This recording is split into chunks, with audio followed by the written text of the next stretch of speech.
The Tao of Self-Confidence, episode 923. Welcome to the Tao of Self-Confidence, where I share stories of amazing women who have discovered their inner journey to self-confidence. Visit our website at thetaoofselfconfidence.com. Your inner journey to self-confidence awaits. You can now purchase Bridging the Confidence Gap, How Empowered Women Change the World on Amazon, Barnes & Nobles, Indigo, and other book retailers sold worldwide. Get your copy today. Well, hello, friend. Welcome to the Tao of Self-Confidence, where I share stories of amazing women who have discovered their inner journey to self-confidence. I'm your host today, Sheena Yap Chan, and today I have a phenomenal woman on the show today. I've actually been following her on LinkedIn since like 2017, 2018, and she's been through some changes in her life, good and bad. But one thing that's really great is that she has an upcoming book coming out called Personal Branding for Introverts. So to the listeners, if you're an introvert, this is probably a book that you want to pre-order. So I'm really excited to have her on and share her story with us today on confidence. So without further ado, I'm going to introduce you to Goldie Chan. Goldie, how are you today? Maybe you can fill in a little bit more about yourself to the listeners. Hi, Sheena. So I am doing great. Thank you so much for having me on here. I will say that one of my favorite phrases, and if you search through GIFs, if you search through the GIFs that you can use on various platforms, you'll find a GIF of me saying this, which is calm and confident. And that's one of my favorite phrases. So I love that I'm on this podcast to talk about confidence. So a little bit more about me. I run my own marketing agency. It's called Warm Robots. I also write just in general. I'm an ex-senior contributor for Forbes. I also currently write for Archie Comics. So that's my little fun thing that I do on the side.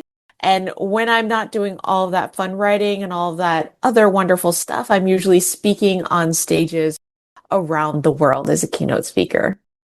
Awesome. Well, thanks for sharing that. And I saw that on your LinkedIn profile that you wrote for Archie Comics, which I was like, oh my God, that's so cool. Because as a kid, I love reading Archie Comics, right? I don't know. It was just like a guilty pleasure. So I think that's really cool that you're able to do that. And Goldie, what's your cultural background? So I'm Chinese American. Thanks for sharing that. And what'd be your favorite self-confidence quote? My favorite self-confidence quotes.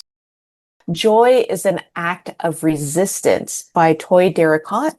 It's from a poem called The Telecycle. And I know that doesn't have the word confidence in it, but I think that it is so tied to confidence because when you are joyful, when you are happy, it's so infectious and it's such a sign of confidence. It's once again that calm confidence.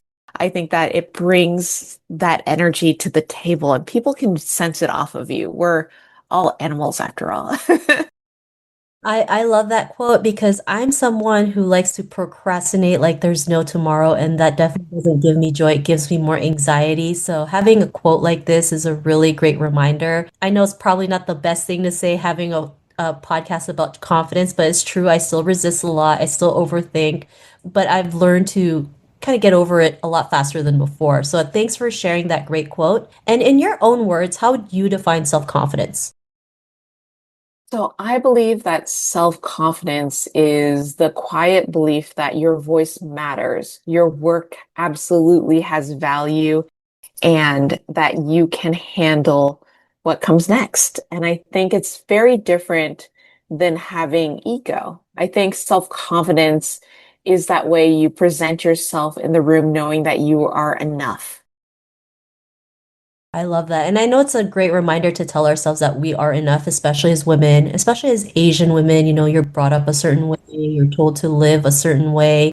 And if we go outside of that, we're deemed as crazy or something's wrong with us, when really we're all going to live lives differently. And also, like for me, when it comes to success, it's really about living life on your terms, regardless of what other people say. So I love that definition.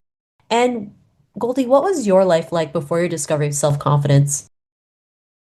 Oh gosh, what was my life like before I discovered self-confidence? So I would say before I learned to be very confident, I would sometimes doubt the value that I would bring into the room, especially into the workplace. And I would say I would shrink myself to fit into those smaller spaces And it was definitely significantly less joyful because I always felt anxious. And I will say this, I am an introvert with social anxiety. So I will feel anxious no matter what. But I would say that before I felt really in charge of my own confidence, I would go into rooms and feel just so nervous about being there and feeling that imposter syndrome, I'm sure is a term that you hear and you use all the time. Yes, it is a term that I hear and use and still go through all the time. In my latest book, Bridging the Confidence Gap, I actually have a whole chapter of imposter syndrome because I understand that a lot of people, especially women, deal with it. And I like that you mentioned that you're an introvert because actually when I go on talks, when I speak to people, one of the common questions is always, how do you stay confident being an introvert, right? Or like something along that line, being confident and introvert at the same time. And what was that point in your life when you realized you can go out there, even as an introvert, have the confidence to be where you are today? So I think confidence and joy doesn't have to be just a feeling. It can be a strategy. It can be a tool that you have in your tool belt that you bring whenever you have an interaction, especially in your career, especially in your work. I think that when you bring that to the table, you're so much more powerful than you believe. And especially on, say, like a platform like LinkedIn, where I think there's quite a bit of boasting, but it can be very empty boasting. I think when you have the confidence and you back that up with your expertise, your knowledge, then that becomes something real. And that is very attractive for other people to see and engage with. Thanks for sharing that. And I'm glad you were able to go out and be your authentic self. I know a lot of people think, well, that's not really the answer, but that really is the answer, right? Especially in this time of social media where like everything's like looks super perfect. Like nobody can relate to that. People can relate to authenticity. And in this time that we're in, like people are craving more authenticity than ever. So I love that you mentioned that. And because you were able to realize like being an introvert was actually your superpower to be where you are today, what's your life been like now? I would say that after finding self-confidence, instead of shrinking myself to fit into rooms, I now am designing the room that I go into. So I'm able to ask for more. I'm able, and more being relative, right? Ask for what I'm worth is, I think, a better way of saying that because I feel more confident. And I've spoken on stages from San Francisco to Romania, and I've shared stories around joy, around leadership, around introversion, around personal branding with thousands of creatives and introverts and leaders. And I think that it just feels more like there are more open doors and more opportunities now because I feel very confident in who I am and what I bring to the table. And that just helps to open doors that were previously closed, mostly because it's just like a regular physical closed door. I would stand in front of it and I would feel like I didn't even want to try the doorknob, right? And if you don't even try the doorknob on the door, how are you going to walk through that door of opportunity? So I do think that being self-confident has helped me at least try the doorknob, bang on the door. We were just talking before this podcast about how it's important to sometimes just go into the DMs and just ask for something, right? And I think that what you said there was so powerful. It's important to sometimes just ask. Yeah, for sure. I'm a big person. I'm a person who loves to ask questions, even if it sounds stupid. I'll even start the sentence with this might sound like a stupid question and just go for it. And there's times where I'm still scared to ask that question. Don't get me wrong, but I've learned to just keep practicing so that that fear goes away. And I always tell people if you don't ask, the answer is no. So I'd rather take that chance and get the answer than not go for it because you'd be surprised at the response when you do ask, right? And then I'm not saying that everyone's going to say yes, but maybe 1 out of 10. But that one person who said yes could be like a total game changer. You wouldn't even realize it. So I love that. I love that you're like open, like just turn the doorknob at least, right? Like don't just stand there and look at the door. So that's great. And to the woman who's listening to your episode, she may be in her own journey to self-confidence. And especially you talk about, being introverted and confidence. What would be that one tip you would give to her? I think don't wait until you're ready. We also spoke about this prior to this call. We were talking about my book launch, and one of the things that we talked about is you're not supposed to wait till you're ready. You're supposed to dive in. It's okay to not know what you're doing. It's about showing up. It's about being present. Because once again, if you are not even trying the door to opportunity, of course that door isn't going to open. No one is going to open that door for you, or unless you're very lucky.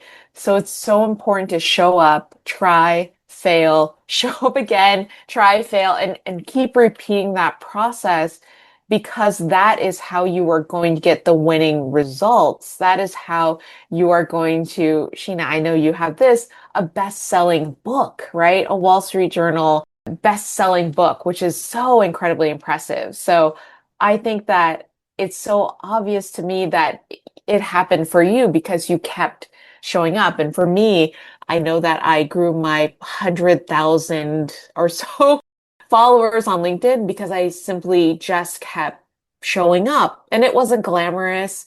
It wasn't fancy. The first video I think I posted, I got maybe 10 likes. Honestly, I think I got 5 likes, but I thought it was an insane amount of likes because there were 5 strangers who had liked my video, which is amazing if you think about it. So it's all about showing up so that that 5 becomes 10, that 10 becomes 100, that 100 becomes 1,000, etc., etc. That is great advice. It's actually the same advice or similar advice that I use. Like in the book, I talk about this strategy called ready, fire, aim. So you just start before you're ready, take action and pivot as you go. And this is something that I tell at every talk or interview because it's so important, especially as women. We tend to want everything 110% perfect. And really, I tell people just ready, fire, aim, start before you're ready, take action. Yes, you're going to make mistakes. Just pivot as you go, and that's how you get results. Because that's what men do all the time, right? They get results all the time because they just go for it. They don't overthink it. And I totally get it. Like, we have way more thoughts than men, so that's why we tend to overthink more. But if we just have this like strategy of ready, fire, aim, like it would. Well, I'll give you the idea for your third book if you will end up doing a third book in the confidence series, which is blind confidence. I think that it would be so cool to talk about just being confident in that way where you simply go and definitely utilize your ready, fire, aim. I like that idea. I'm going to take a little bit of a break from book writing, but that could be my next one. Thank you so much. And Goldie, if our listeners wanted to get to know a little bit more about you and what you do, or actually pre-order a copy of your upcoming book, Personal Branding for Introverts, is there any links or social media profiles we can connect with? Absolutely. So I'm not going to list out all the URLs, but I will say you can find me on LinkedIn, linkedin.com/in/Goldie. You can also find me at my website, goldiechan.com/book, which is where you can find all the links to pre-order my book. And in addition, I am so happy to say that I will be giving away a free workbook with every single book order. So if you order a book, please come to the site and definitely grab your free workbook. And if you order 10 books, you will also get a hand-drawn coloring book, which I'm really excited to also give out. So please come to the site and check out some of those goodies. Awesome. Well, thanks for sharing that. And to our listeners, if you want to connect with Goldie, you can also head on over to the taoofselfconfidence.com and search for Goldie's name. Her show notes will pop up along with everything else that we talked about. And I just really want to thank Goldie for today for taking the time to share her story and wisdom on confidence. So thank you so much, Goldie. Thank you so much for having me. Not a problem. It was such an honor having you on the show. And to our listeners, be on the lookout for another new episode of another amazing woman's journey to self-confidence, and we'll talk to you soon. Bye for now. Thank you for tuning in to another amazing episode of the Tao of Self-Confidence. Please subscribe to the show on Apple Podcasts or Spotify to get your daily boost of confidence.